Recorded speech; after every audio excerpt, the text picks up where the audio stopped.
vamos a hablar en el transcurso de la exposición. Primero, ¿cuál es el foco seleccionado? Ya les dije. ¿Y por qué?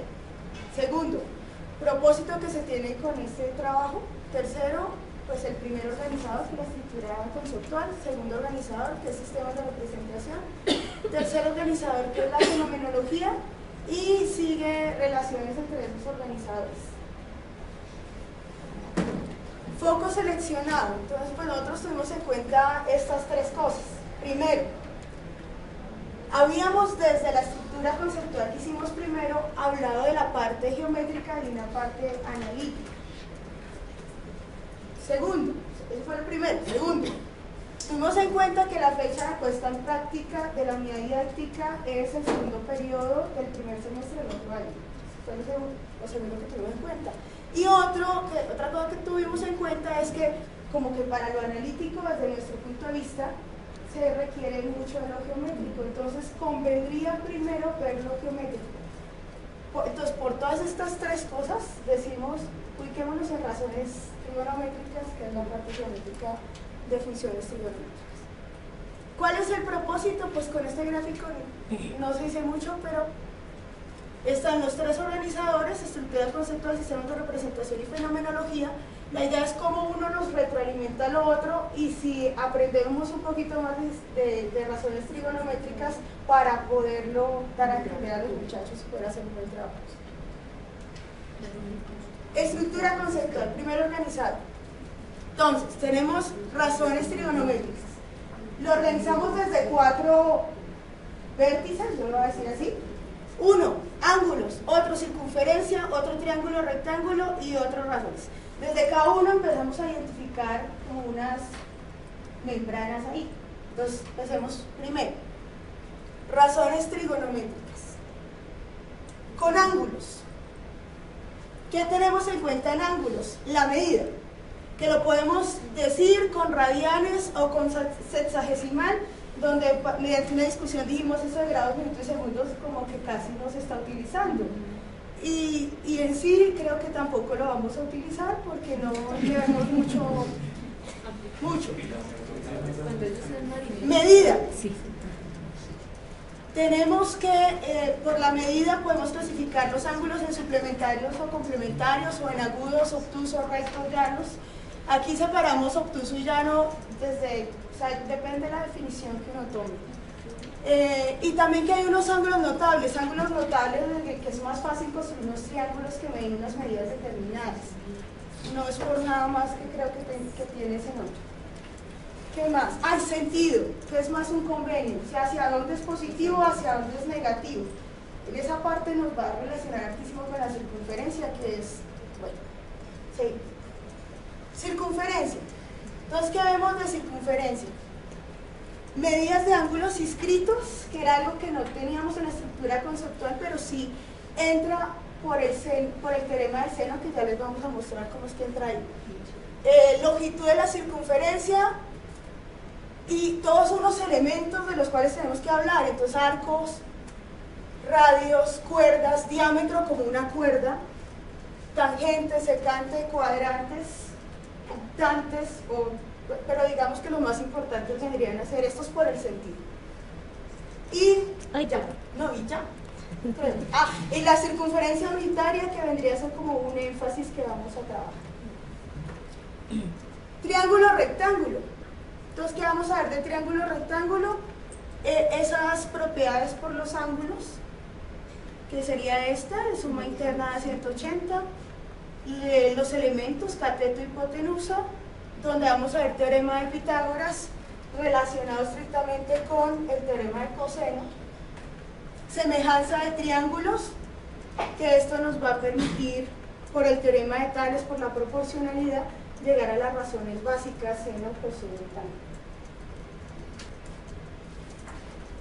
Razones trigonométricas. Entonces, todo lo de razones, donde entran las razones básicas, seno, coseno, tangente, los cocientes, que ya es, por ejemplo, tangente es igual a seno sobre coseno y otro tipo de relaciones, y teorema del seno, que viene a relacionarse, obviamente tengo que mirar el seno, y por ahí también mirar los ángulos, entonces me va a relacionar con la parte primera que vi. Las identidades pitagóricas, teorema de coseno que se va a relacionar con teorema de Pitágoras. Esas relaciones que empiezan a ver entre los cuatro extremos aparecen en el mapa conceptual. Entonces, para ejemplo 1, sí, me ubico. Entonces está triángulo rectángulo, catetos hipotenusa, teorema de Pitágoras, y esto nos lleva al teorema del coseno, que viene a ser una identidad que está en la parte de razones. Otra, por ejemplo, el sentido. Entonces tenemos ángulo, sentido. Ese lo puedo ver por medio de los cuadrantes que están en una circunferencia no unitaria, en cualquiera. Lo de radianes también. Entonces está radianes que se busca con el radio, o midiendo la longitud de la circunferencia con el radio, y sale lo que es un radio. Y vale. Sistemas de representación, pues están todos los que habíamos dicho en la exposición de sistemas de representación, más uno, que es el numérico. Nosotros defendemos tabular, y no ponemos tabular igual a numérico. Ya me empecé a poner nerviosa.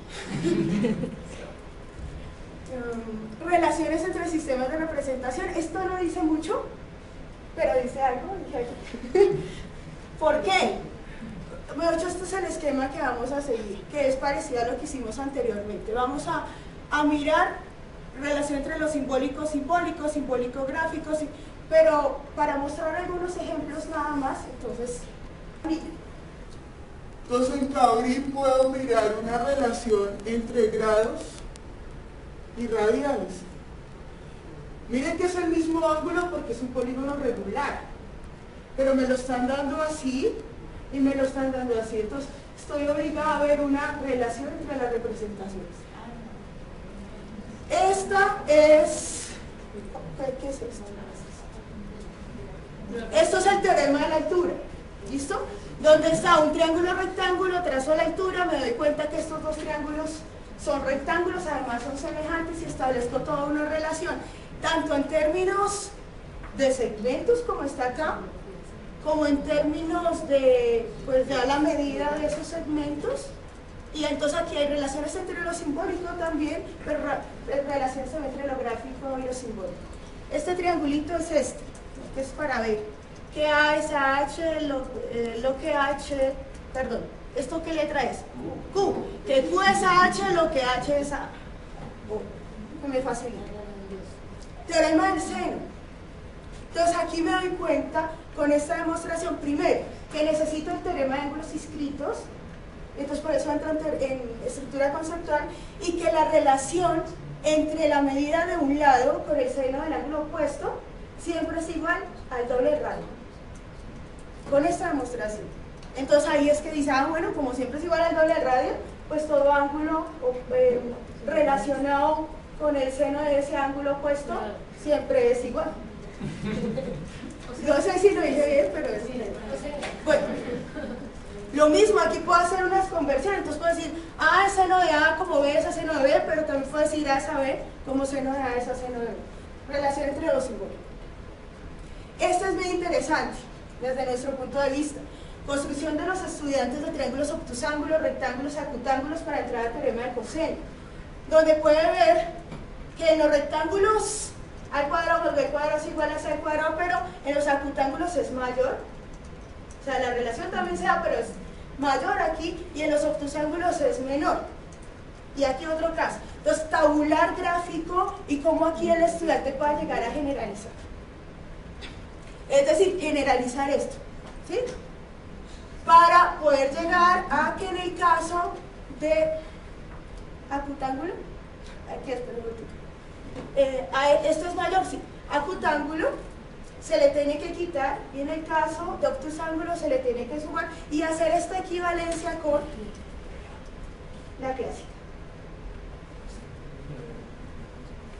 Y ahí, bueno, triángulo rectángulo, esta es una primera subestructura entonces que nosotros vamos a sacar.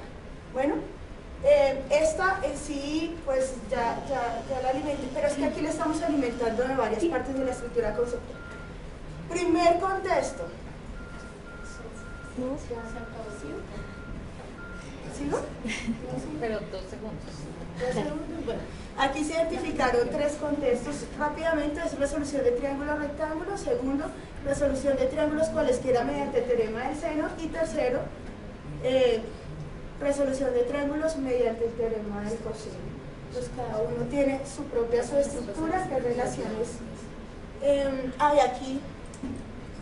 Por ejemplo, lo importante es darme cuenta cuándo sí lo puedo solucionar o cuándo estoy en este contexto y cuándo no. En este caso, por ejemplo, hay una posibilidad, cuando me dan los 3 ángulos, ¿qué puedo hacer? Nada. Ni puedo estar en este contexto, ni puedo estar en este, ni puedo estar en este. Cuando estoy en el teorema del coseno, hay unos casos en los que no puedo estar ahí. Eso fue lo que resaltamos en esa parte. Gracias. Qué pena.